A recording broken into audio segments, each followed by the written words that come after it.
Inaalam pa rin ng mga otoridad kung sino ang nasa likod ng pagpapasabog sa harap ng isang hotel sa Cagayan de Oro City noong Huwebes. At habang patuloy ang investigasyon, pinaigting pang seguridad sa syudad. May ulat on the spot si Jay Sabale. Jay? Maris, isang emergency conference ang isinagawa sa Cagayan de Oro City Police Headquarters kaninang umaga na pinangunahan ni Regional Director Chief Superintendent Gil Itosis at City Director Senior Superintendent Gerardo Rosales at dinaluhan ng lahat ng station commander ng syudad. Pinalalahanan nila ang lahat ng istasyon na ituloy ang mahigpit na seguridad na kanilang ipinatutupad matapos ang pagsabog ng isang improvised explosive device noong Huwebes ng madaling araw sa tapat ng isang hotel sa lungsod. Ginarantiya ng PNP ang peace and order sa mga residente rito pati na sa mga turista.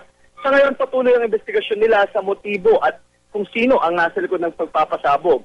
Pero sa tulong ng CCTV footage ng hotel na nagpapakita sa mga sospek, mapapadali raw ang investigasyon nila lalo't na ipadala na nila sa Camp Crame ang kopya nito upang lalong maklaro at makilala ang mga sospek. Hindi rin daw sila nababahala sa pagtaas ng red alert status sa Mindanao dahil tahimik daw ang Cagayan de Oro City at nagtalaga na rin sila ng mga checkpoints sa mga entry at exit points ng lungsod. Nakakalat din sa lungsod ng additional personnel mula sa Regional Public Safety Battalion para dagdag police visibility at foot patrol sa inner street. At yan ang latest mula rito sa Cagayan de Oro City. Maris? Maraming salamat, Jay Sabale.